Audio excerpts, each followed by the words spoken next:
Got a question about that. Do you think that you can manifest that if that's something that you continuously talk about in your music? Like the same thing for X X X and even Mac Miller. Like I remember he had a lyric. It was something like what's a 25 club or something like that. We ain't living to 27 see Club. what 27 club. Yeah, like do you think that's something that you can manifest? Oh my bad, Pierce, go ahead. I don't know, possibly because there. I don't know if this is the same lyric you're talking about with Mac Miller, but there is a lyric, and I don't know if I'm saying it word for word, but he's basically like, to all my dealers, like, don't lace my shit with fentanyl. Like, I'm not trying to make the 27 club, and that's exactly what happened to him. You know what I'm saying? Right. And with Juice, like, but I do think the thing about when I was listening to Juice and like the songs after he passed, and this guy I was listening to him, I was like, damn, like, it's almost like he knew. I think a lot of these artists, like, they they take these drugs, right? A lot of them do, Mm-hmm. because in songs, Juice was there's I don't know what song it was, but he was saying like, "I'll tell you my secret. I wouldn't be here without the pills." Blah blah blah blah blah. You know what I'm saying? Like, Mm-hmm. and a lot of artists, I'd imagine, do take certain drugs to kind of just boost up that creativity a little bit, for whatever reason. And once they start taking these drugs and they're making crazy music, once they're off it and they try to replicate that same sound or whatever, they can't do it. So now they're reliant on it. So now they start a habit. Damn. And now once you just get into that bubble or get into that lifestyle and you're just taking drugs, all these different drugs, mixing shit up, boom, boom, staying up for days, in taking uppers, downers, in your head, you're probably like, damn, like, I know living my life like this isn't going to last long, but I know I can't stop living my life like this either. Because if you stop, no one's going to like you anymore, because you won't be able to do what you were doing when you were on the drugs. You know what I'm saying? So you don't want to Damn. stop, but at the same time, it's like, well, It's like you trapped. exactly. So he was probably like, I know the way I'm living is not going to be a long life. So I might as well just kind of live it up. And that's how I imagined he was doing it, because I can only imagine the types of drugs that some of these artists are on that allow them to kind of reach into those parts of their mind, to get the certain topic they're talking about, or to find the flow, or to find whatever, because that shit's real, man. If you look at a lot of the artists that we look at, and we're thinking like, damn, like, we can never do that. I can never make a song like this. I can never put these words together. But we also don't know that they're also on this drug, this drug, just to help them get to that point. You know what I'm saying? So that leads into a whole other conversation. But I do think that some people do manifest it. It depends on like what you're talking about, who you're surrounding yourself with, the habits you start, and then event like those things just kind of, once you get the right mixture, like, something bad is going to happen. It's just almost it's a matter of time at that point. Damn, that's deep. That's a lot of stuff to think about. Mm-hmm. Yeah. Yeah, I'm sorry. I feel like words are powerful, and I feel like the one thing I've learned in my life through experience is that when you speak on something and you constantly speak about it, and it's gonna happen. And I want to say this now because I had to learn this the hard way as well. You could say something, but works without faith I think I may be saying the same wrong, but if you doing work and you're trying to put in work, if you say something out of faith it's gonna happen, but you're not working for it, that shit not gonna happen. Mm-hmm. Right? Mm-hmm. Not saying that they're working, that they wanted to die. I'm not saying that. But like, for example, right? Later in September, I'm moving out. And I said, okay, I'm going to get a promotion in my job. I'll make more money. I spoke out about it to my boss. I'm like, yo, when it's ready, I'll take that position. I will do this if you need me to. Yada, yada, yada. I kept speaking on it. And now I got the promotion. I'm still moving out to my own apartment. And now I'm happy. Thank you. I appreciate that. And I say that to say, I do believe words are powerful. I think that the things you say in your mind, and if Vontrell was here, shout out to him, he would definitely say this. He's the one who really preached this to me. It's just that the things you think become real, and your words are real and as well, and they hold a lot of weight to them and a lot of power. So you have to be careful with things that you say and the things that you wish. Like, if it honestly, it invites energy, especially being a musical artist. I would assume that a lot of stuff that you talk about is stuff that you attract. So if you talk about, killing niggas, shooting niggas, robbing people, and this and this, when certain stuff happens, and then look at what you attract. You attract people that are gonna want to come, want to kill you. You attract the laws when it's time, when a big case goes down and they're at your house. Like we just talked about Dirk. Here he is again. Like earlier this year or last year, he was charged with murder. He walked away from it clean, but it's just like, you know what I'm saying? Like That's the kind Right. of stuff that people rap about. So I feel like eventually when you talk about things, you do attract them. It's kind of like And you get what you put out in the world. exactly. 100%. And That's what happened. yeah, and it's hard to find that balance because these dudes who have a career off this rap about these things because that was a part of their life. And if they stop rapping about it, it's like, yo, since you stop rapping about it, now your fans are gonna want to drop off, and then you have no money. But then on top of that, like you got to continue to talk about this to do that. But again, that goes back to the law of attraction. You're going to continue to attract these things. So it's a fine balance. I don't know. But I think that it also comes with being a smart artist, right? Because I was just talking about this yesterday, right? So I was listening to some of Chance's music, and I said like it's crazy how much like Chance actually changed, right? Like when you listen to 10 Day and you listen to Acid Rap, he was actually like a delinquent. Yeah. Chance was, he got like suspended from school, and then on Acid Rap he's experimented with acid. But then when you go to Chance 3, he's like this golden child. He's like Chance, you think of as Christian, you think of this good clean kid, but that's not how he started out. So what are your thoughts on that? Do you think that people need to be smart with like rebranding, or is that something that everybody can do? I don't know. Yeah, you know what? All right, if 21 Savage can rebrand himself, I think anybody can do it, man. That's exactly who the first person I thought of. Because that man right there. Talk about right. a total flip. And the thing is, it's not even about rebranding. Like he's ignoring his past life. He's just he understands that he's growing as a man and maturing. And right, it's about growing. Yeah. Like when you're not in, if you're living in that situation, all right, boom, I understand you rapping about it because that's what you're living. Once you get out of there, I don't expect you to rap about the shit that, because that shit, because you're not living that anymore. So you give me something else. You know what I'm saying? So I can't be mad at artists for maturing and kind of changing and evolving as they go. It's almost expected.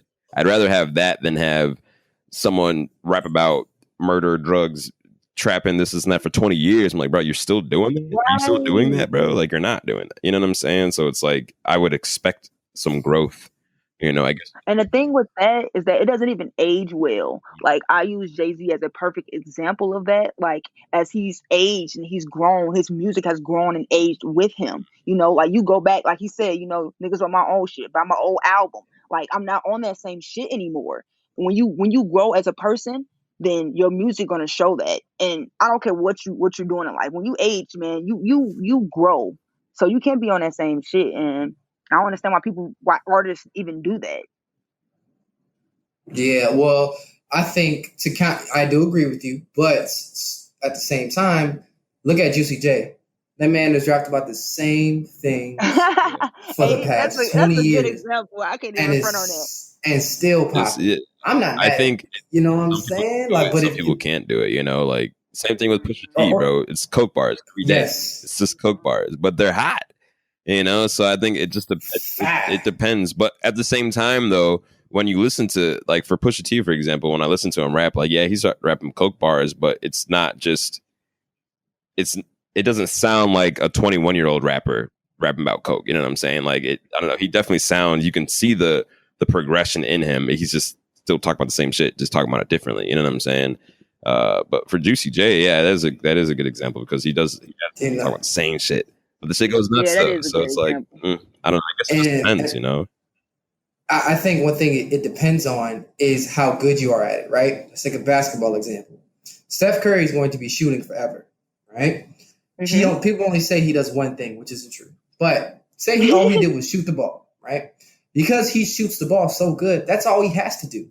But if you're a mediocre shooter and you keep doing that, and you're saying, I'm just a shooter, everyone's going to be like, oh, okay, that's just Devonn. He a decent shooter, even though I'm fucking hot dog water at basketball. But it's just like Pusha T, Juicy J, these things that they do it so well. They can do it until they don't want to do it no more. They can do that one thing because they do it so well. Kanye making soul beats. He does it so well. Pusha T rapping about Coke does it great.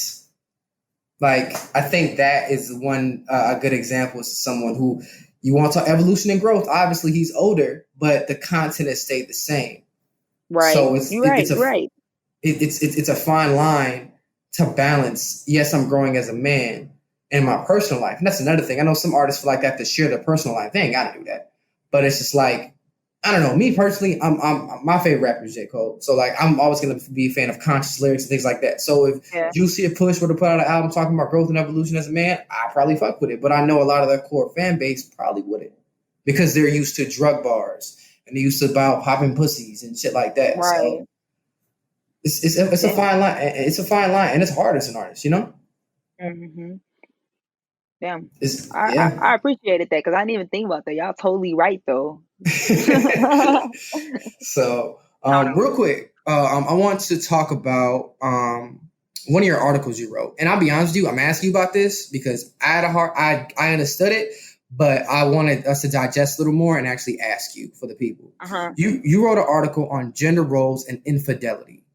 Here we go. I'm not mad. Hold on. I'm not mad at you. I'm not trying to come at you. I'm just trying to see where you're coming from. Because when it comes to gender roles, I'll be honest with you, I'm not trying to offend nobody. I'm a little ignorant to it. Okay, all I understand. Okay, go. Yeah, go ahead. What do you understand? What are you saying? I understand when it comes to gender roles, all I understand is gay, straight, bisexual, and their sexuality. But are gender roles and sexuality two different things? I'm not gonna lie. It's like the sexuality conversation and gender identification and gender roles. No, I think that's confusing. Okay, so I'm confused. Okay, so please explain it to me. Okay. I was just talking about what a woman or a man is supposed to do in a relationship. That doesn't really have anything to do with sexuality. I'm an idiot. Yeah. Okay. What's expected of somebody in a relationship? Okay, so now you, as newly married, what do you think gender roles should be, or what are your idea when you hear gender roles? What's the first thing you think of? I think bullshit. There is no gender role. I fuck with that. For real though, because like we are people. I shouldn't be expected to do something just because I have a vagina. You shouldn't be expected to do something because you have a penis. You know what I'm saying? Like that's just like something that's just completely messed up. And I think that me and my husband are actually a great example of breaking down that stereotype. Wait. You and your who? My husband. You and your who? My husband. Talk to these niggas. You feel me? Yeah, because it's like, it's obviously something that you have to work out with your partner, because like if that works for you, then it works for you. And nobody can tell you what goes on in your relationship and what you should do. But at the end of the day, it should work for you. And I know that gender roles is something that would never work for me, because that was something that I hated growing up. Because like growing up, I'm the only girl and I have 3 brothers. And my youngest brother is 13 years younger than me. And when he was born, I was just expected to watch him. You know, they never asked my brothers to watch my younger brother. It was always on me because I was the only girl, you know? And I felt like, like bullshit. And that's just something that I kept with me for my whole life, especially because I was the only girl. And like my whole family, like I had boy cousins. I grew up with boy cousins and brothers, and I only had girls around me when my cousins from out of town would visit, you know? And I felt the difference that they would do. Like during Thanksgiving, the girls were always asked to clean up, while the boys did nothing. And that just always just like something that I would never settle for in a relationship. And I'm glad that he is like a man that understands that, like, you are a person. You shouldn't be treated a certain way just because of you, just because you are a woman, you know? And so like an example of something that we do is like we take turns washing the dishes. We like so if you wash the dishes today, the next time it's like a sink full of dishes is my turn. I take out the garbage when I see it's full. I don't wait for him like, oh, it's full, can you take this garbage out? I do it when I see it, you know? And it's just about just like, you're an adult. So it's about taking responsibility and not trying to put the blame on somebody just because you think they're supposed to do something because of what they are, if that makes sense. It does. Yeah, it's interesting because like as a kid, right, my mom was like, take the garbage out. And one time, and I got fucked up for this, but I was like, no, you do it. And sure enough, oh yeah, no, you was tripping. Yeah. I was tripping. And at the time, I think that's what I thought gender roles were. I was like, why I gotta do it all? Why can't you do it? But the whole time, that's not gender roles. That's just shut the fuck up and do what your parents say. She definitely pounded my chest in. So, but you know what though, I do agree with that. I look at the relationship I'm in now, like we split stuff.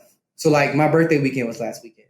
So like she took me out, took me to a bunch of different places, and she paid for it. I offered to pay for stuff, but she's like, "No, it's your birthday." But last night we hung out. I got dinner, and we just kind of flip reciprocate. Like she's taking me out on dates, I've taken her out on dates, and I feel like that role thing is slowly starting to die within our generation because we don't really care like that. And as time goes on, people evolve, or at least people should evolve. So our generation has begun to evolve, but we're seeing that shit, and we're just like, man, like that's food. We're not hearing that, you know? Exactly. What's your take on it, Piers? I agree with you guys, man. I mean, I think gender roles are kind of stupid. You know what I'm saying? Like, it doesn't really make sense for, like you were saying, if the garbage is full, I'm gonna wait for him to get back, so he takes it out because I'm a girl and I don't touch things. Like, just take the garbage out. Like, what are you talking about?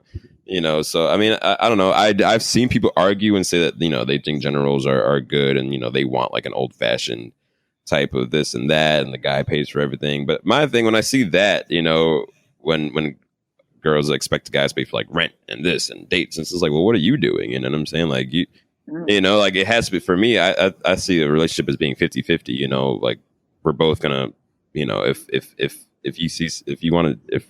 I make food, you do the dishes. If you make the food, I do the dishes. You know what I'm saying? Like it's give and take, like Devonn said, like, you go out on dates, you take me on dates. Like, cause if it's only one person that's doing all the work, then it just almost feels one-sided. You know what I'm saying? So I'd imagine, I personally, for me, if I'm gonna be in a relationship, I'd want it to be with like how you guys are describing it.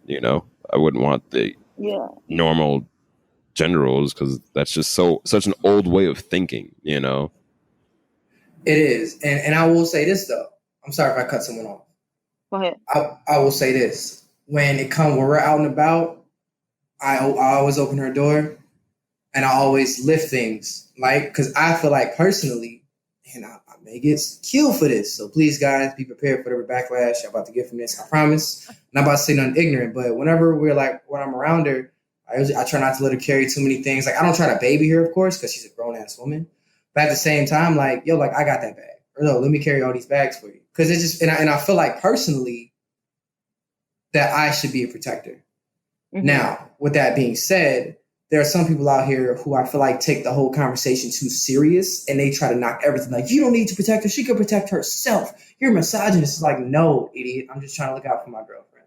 Like, I feel like there's a combination with certain topics like this that our generation has created. Because our generation, what we're doing is we're creating conversation and creating topics about old norms and challenging them now. And I feel like the conversation of gender roles has been challenged by us, which I'm glad that we're having open conversation, but sometimes we take shit and we run with it.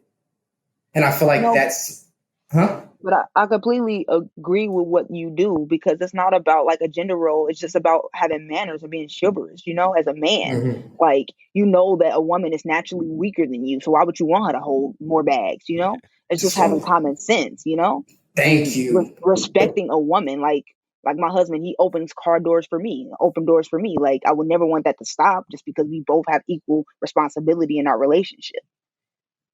Exactly. So I feel like, and that's another thing too, even the way I just said that, even the way I described that just now, right?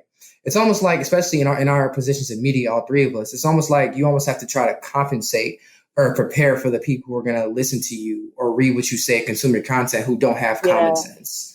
Like, exactly. do you ever feel like you have to curb your content for idiots? Because I feel like I do too. Yes. It's so many. It's like, going back to that though, it's like you would say, like, obviously there's injustice in the world and racism, and blacks didn't get a fair shot, right? So but you have successful black people who think just because they made it out and made a way for themselves, then there's not an unfair system. And it's like, that's not having common sense to me. But because, like, of course you can be successful, of course you can do it, but you don't have the same shot as them. That's all that it's saying. And I just don't understand people that don't understand that. Yeah, I completely agree. Pierce, were you gonna say something? I'm sorry. No, go ahead. I do agree. And I think, again, it's, Charlamagne the God says it best. the people who are really woke need some sleep. Because you can be too, because a lot when you up for 24 hours straight, you start fucking up. You need some sleep. And these people are so woke and they're trying to attack everything and come at everything. And one word that really gets on my nerves is normalize. And I understand it. You want to make things normal so that people could things be more acceptable. I'm not knocking that, but people try to normalize everything. And it's just like, bro, it's like normalize when I sit my phone down on the table, I turn the face down to not question me about what I do with my life. Yeah, I know them posts you talking about. That's it's like, so bro, annoying. like it's not that fucking deep, bro. Like Twitter and Instagram have become places for people to express their opinions, which is cool. Do what you got to do for yourself. But at the same time, we do a bad job of validating everyone's opinion. But I need to go back and kind of like fight you on something though, because there's a lot of stuff that needs to be normalized that aren't still. Like we need like I understand that you're like just tired of people saying it, like just like toxic and shit like that. But at the same time, that stuff needs to be said, because like older Black people just don't get it. Just like older people in general. I shouldn't just say older Black people, but older people in general. Like if you stand up for yourself as a kid or as a young adult, as a teen, they think that you're being disrespectful. But we need to normalize people speaking up for themselves even when you don't agree. And just because I say something that you don't agree with as an adult, and I could be right, doesn't mean that I'm being disrespectful. I'm not just going to let you disrespect me because you're older, So it's some stuff that needs to be normalized, that needs to be spoken on. And that's just the truth. That's real. That's really real, really real. Let me see what else I got for you. Let's on a positive note. Marriage. What has marriage been like for you so far? It's the same thing.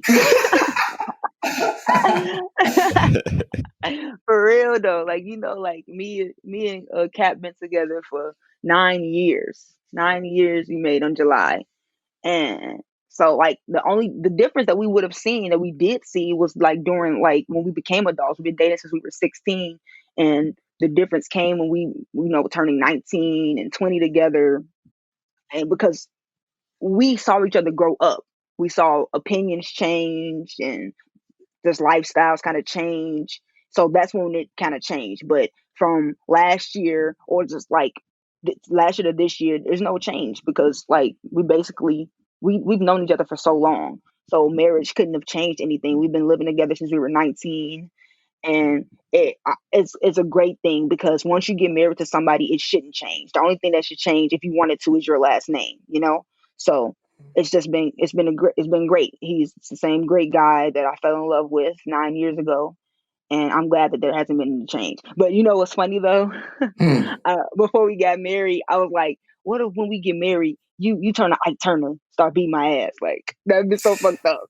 Yo, like were you joking or were you serious?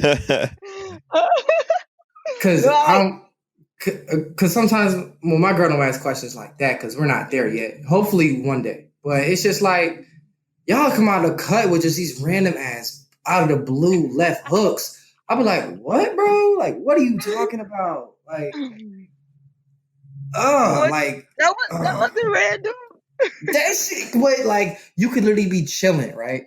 Let me think of something outlandish. I can't think of nothing outlandish. So we could just be chilling out of nowhere, and then all of a sudden, like some random ass question to pop up. Be like, what would you like? We're watching like Sons of Anarchy or something like that. And I don't know if you guys know who Gemma is from Sons of Anarchy. I don't know if you get. Okay, well, Gemma is this crazy ride for the gang.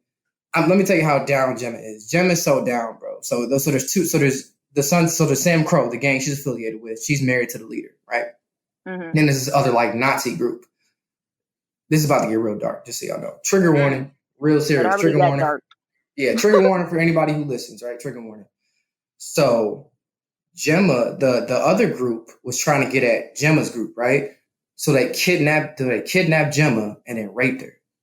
And then they was like, yo, go tell your mans to stop doing this before it happens again. Oh my God. They did that to send like verbal warfare. Gemma is so down for the team. And I'm not condoning her actions, but Gemma's so down for the team. She didn't tell them because she knew that if she told them, the enemy was going to win. Yeah, damn, that's a tough one. So I'm pretty sure, like, I looked at her and I was just like, how down are you? And she's like, not that fucking down. So it's just like some of these questions that and scenarios that sometimes that are asked to you are so random. Maybe because I haven't been in a relationship, like a full blown one, in a long time. I'm not used to questions like that, man. That shit comes out of nowhere. I'll be like, I don't know. Like, what do you want me to say? Whatever you want to say.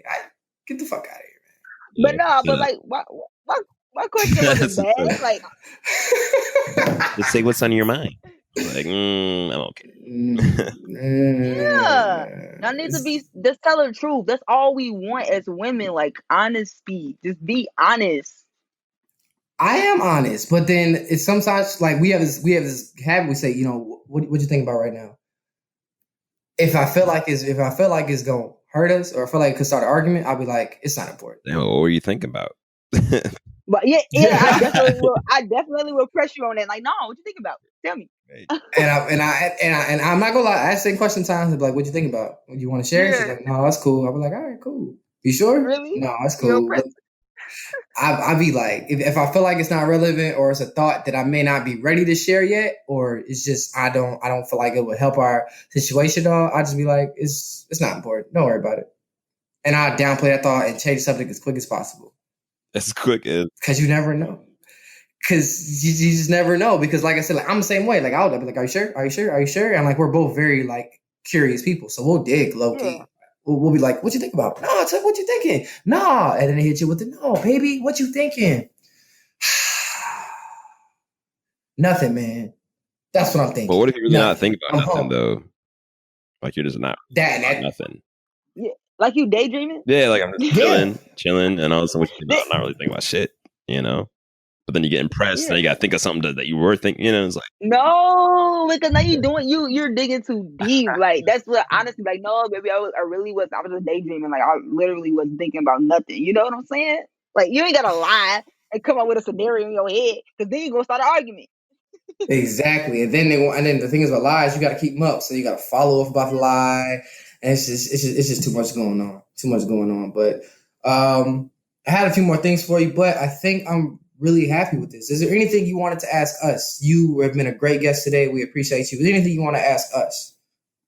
I actually did want to get your thoughts on the Kenosha, Wisconsin shooting today. Ooh. And where you guys think that's going to lead. You guys see, like, in Chicago particularly, or like seeing any more looting or damage happening because of this? What are your thoughts? So here's the thing about Kenosha, Wisconsin. We both grew up 10 minutes from Kenosha.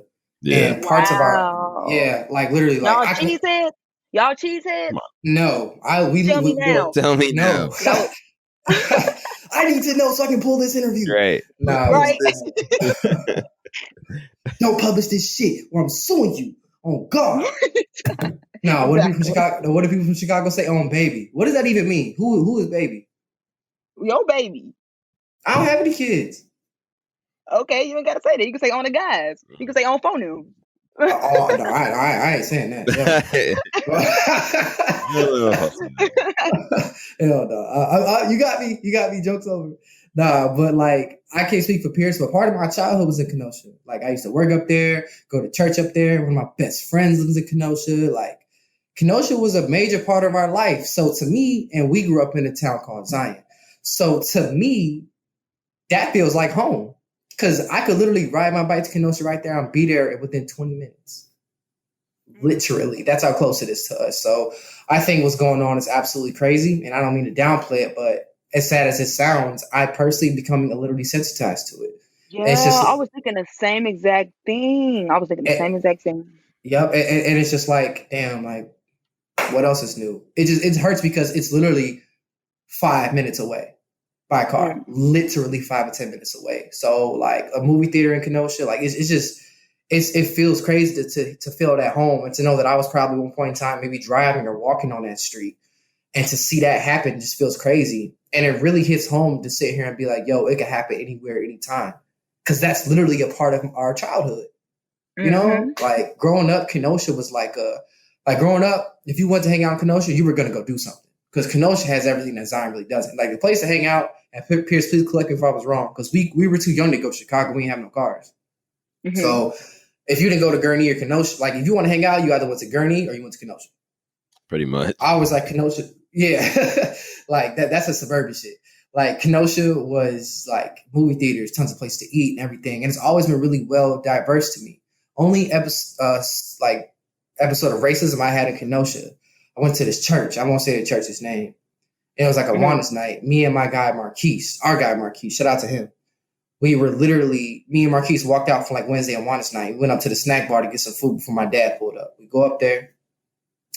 Hello, miss, can we have some Skittles? No, we're closed. The sign said open. So we're like, well, miss, your sign says open. She says, we're closed. We're like, oh, fuck you too then. We go, we walk away from there. 2 or 3 little white girls go up to the counter and they say, can we have blue wop the beer, blah, blah, blah, blah, blah. And then she sells it to them. Wow. Just in y'all face like that. Just in our face. But wait, the story gets crazier. So after that, we go back up to the counter. We're like, we said that you were closed. And again, she's loud and mean. We're closed. Fuck you then. We get in the car, tell my dad, of course. Find out a few weeks later that, she's done that previously to other Black people who have been there. And my best friend who lives in Kenosha grew up in Kenosha, and she's also Black. So it's just like, it's never really happened up there. And if I were to take you to Kenosha, it's a very diverse place. People of all kinds of creeds and colors. It's still majority white. But overall, it's a nice place. But it just kind of reminds you that this shit can happen anywhere, anytime. Like, fuck. Well, what are your thoughts, Pierce? When I saw the video, I was desensitized. I mean, I knew it was going to happen. I was watching. I knew what was going to happen. So I wasn't surprised when it happened. But I don't know. I don't really know how I'm supposed to feel at this point. Am I supposed to feel angry? I was angry the first time it happened. I don't know how much angry I can get. I'm just fed up almost at this point because this is just happen. This happens time and time again. Every time it happens, everyone gets upset. Everyone says things need to change, then nothing changes. And then a couple more months later, same shit happens. Things need to change, nothing changes. So I just don't know. I don't know. It's frustrating, And the thing is, I was just going on people's like the Snap map where you can like go to different. Like check out people's different stories on Snapchat and stuff on the map. So I was going to Kenosha. I was doing that, and I was seeing people, and obviously people are in the streets. So I was seeing fires getting started here, and here, and obviously people are going to be like, "Oh, well, that's not a way to protest. That's not what you're supposed to be doing." And yeah, honestly, I don't agree. We shouldn't just be setting shit on fire. We shouldn't just be looting. We shouldn't just be breaking into stores. But at the end of the day, I use this like analogy. Like if I keep slapping you in the face time and time again, would you not want to react with anger and violence towards me? You know what I'm saying? Or you're just going to keep telling me to stop? Right. You know what I'm saying? Eventually it's like, okay, this clearly is not working. Being a peacefully protesting is no longer working. Something else needs to be done. But what needs to be done? I don't know, because there's plenty of people's livelihoods that are being lost because of these riots and the looting and stuff like that. So I don't agree with that. But just looking at the cops, I think they got put on leave now, like 2 of the cops. But it's just, first of all, you let him walk to the car, you know what I'm saying, didn't stop him, and then let him open the door, didn't stop him, then you shoot him 6 times in the back, kids in the car. It's just like, where is your training at? You know what I'm saying? Because that didn't look like how a police officer should have handled that situation. There was no de-escalation anywhere. Zero de-escalation. Basically, you know what I'm saying? And people call him paid assassin. Definitely a paid assassin. That's real. And then because the thing is, and what's frustrating is that you can see that you watch that video, and granted, I don't know what happened before. I know he was trying to break up a fight, but I don't know what the interaction between him and the cops were. All I saw was that. You know what I'm saying? But I've seen plenty of other videos of white men fighting police officers, and nothing happens to them. So it's like when I see that, and they just get tackled to the ground and cuffed, and then that's that. And then I see the numerous videos of whether they aren't compliant or even compliant people. You could look at Fernando Castillo when he was in a car and he did everything the cop asked him to do and still ended up dead.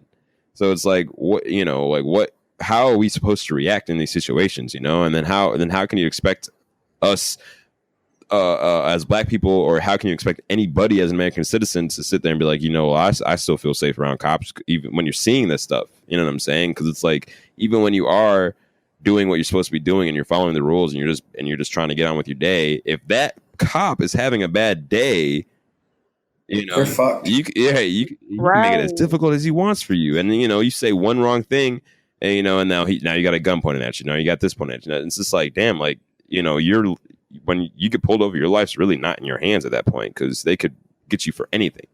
You know what I'm saying? So I mean, it's no longer anger; it's frustration, and I'm just fed up. I want change.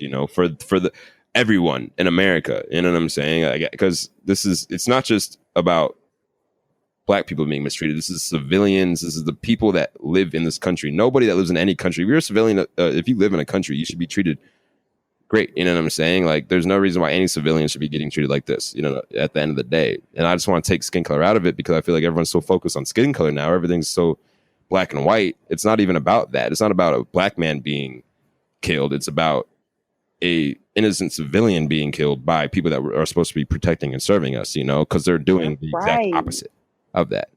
So everyone should be upset, not just black people. When a black person get killed, there should be black people that are upset. There should be Hispanic people that are upset, Asian people, white people. And the thing is, now I'm seeing that. Devonn, when me and you went to the protest in Chicago, there was so many. It wasn't just all black people. There was white people. There was Asian people. There was Hispanic. There was so many people out there, and it was great to see that.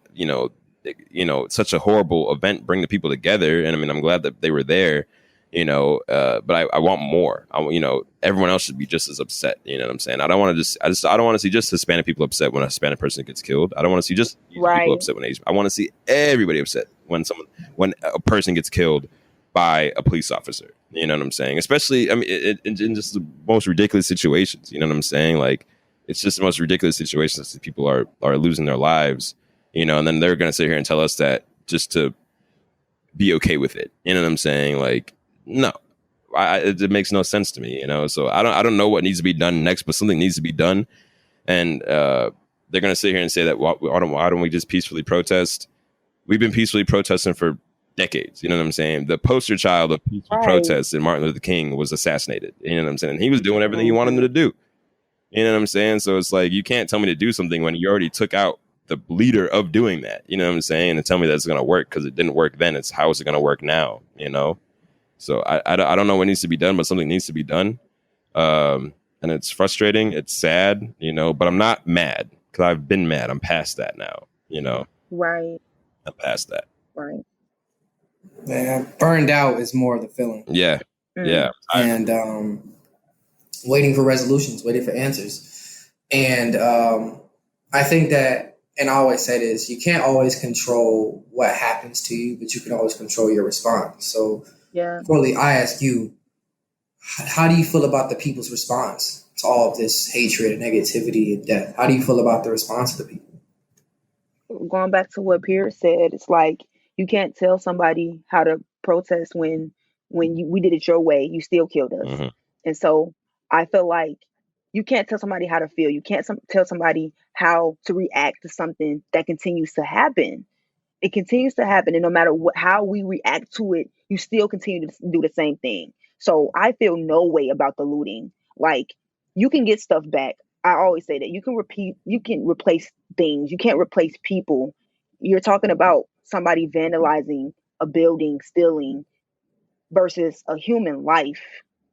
So I really feel no way. And it really makes me mad when people make long statuses about destroying property and looting and all this shit, when they continue to kill people and get off for it. So I will never say anything against looting, because you can't tell people how to feel. You can't tell people how to feel. And it may be people doing it for an opportunist, but at the same time, I don't care, because you can replace that stuff. If they're killing people, that's one thing, which, I mean, you couldn't be mad if they did, but they're not. So I don't feel no type of way about it. I personally feel like, as much as you can't tell someone how to respond, I do feel like that I'm personally against looting, because I respectfully disagree, just because it destroys the communities that you live in. So, for example, right, out here in our local, we live in a suburb. This is a local community. You meet the right person, you know everybody type situation. So they were out here trying to loot locally here in the city of Waukegan. And the thing is about that is you're looting a bunch of mom and pop shops. You're putting people out of business. And you're taking jobs away from people. And as much as looting is done and as much as this anger is real, I'm not trying to take away from the anger. I'm not trying to take away from the sadness of anybody who's ever lost anybody. I pray for you. I just don't feel like that is always the best response when it comes to dealing with these things. Because at the end of the day, these things that were broken and were stolen, they can be replaced. These end of the day, you're hurting these people, right? Financially, possibly, but you're also hurting the community around you. I think the biggest change comes from voting, because if looting worked, and to be honest with you, we talk about forms of protest that work. Only one that has really worked was the Montgomery bus boycott, which is a financial hit boycott. The pocket. Exactly. I've been saying that from the jump, and you have been saying that. But has looting ever really worked? Because if you look at it, Rodney King riots, they destroyed LA completely, and that was in the 80s, early 90s. The same thing is still going on now. So what's the point of destroying the communities that you live in to come back to the same result here?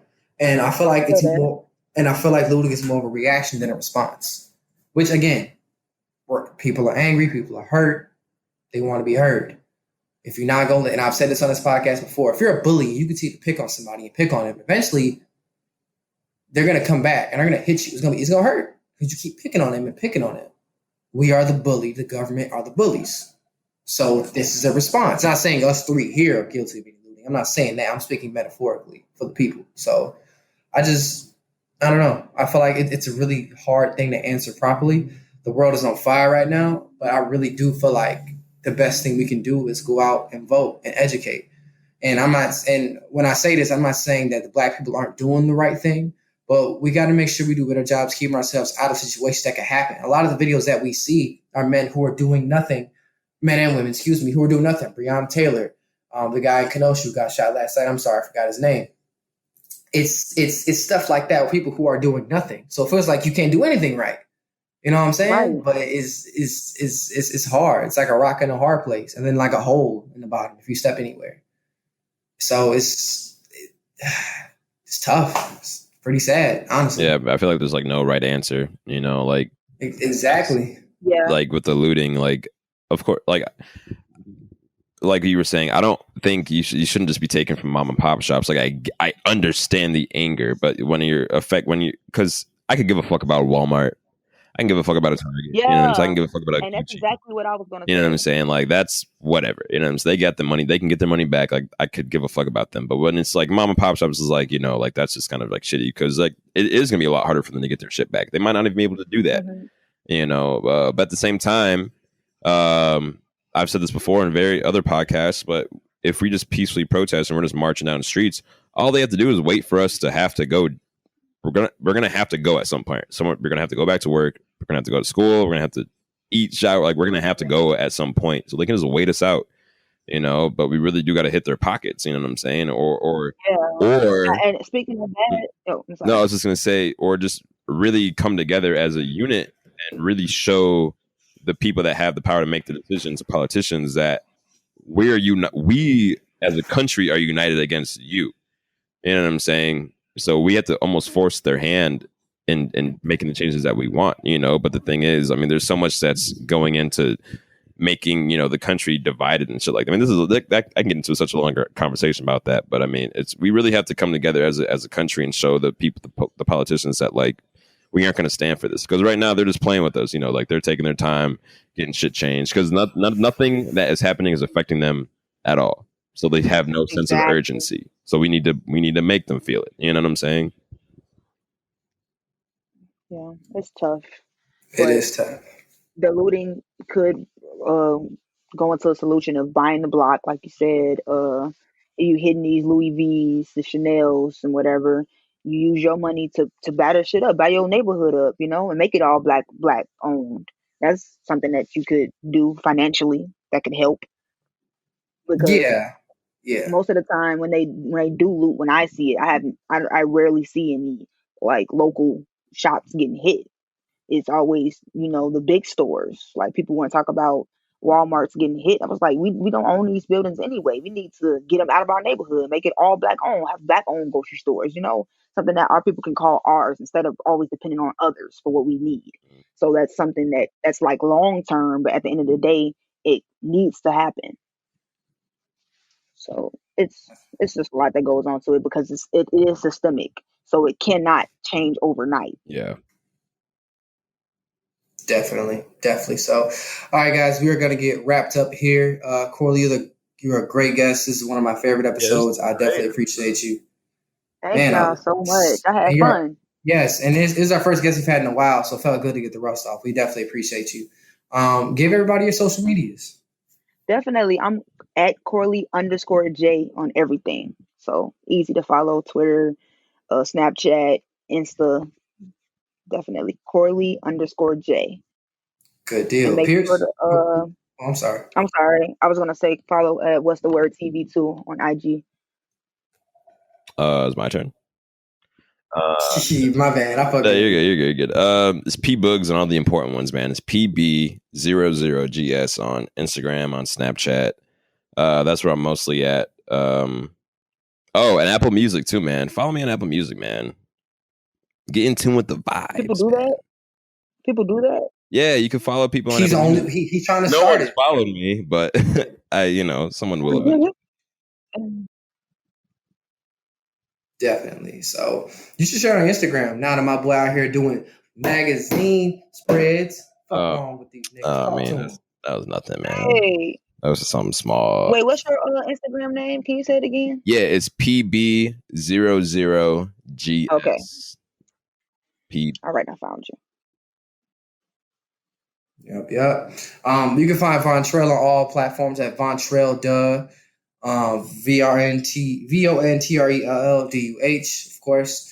And then you can find me on Twitter, DShoots815, Instagram at Devonn Allen, ISD and School Detention on YouTube, and most importantly, ISD and School Detention on all podcast platforms. We are across 9 platforms, so you can listen to us anywhere you want to. Apple, Spotify, TuneBreaker, Overcast, really 10 if you want to include YouTube as well. So guys, please do check us out. Yes. Thank you guys so much for tuning in. You guys have a great week. Please be safe. Peace. All right. Later.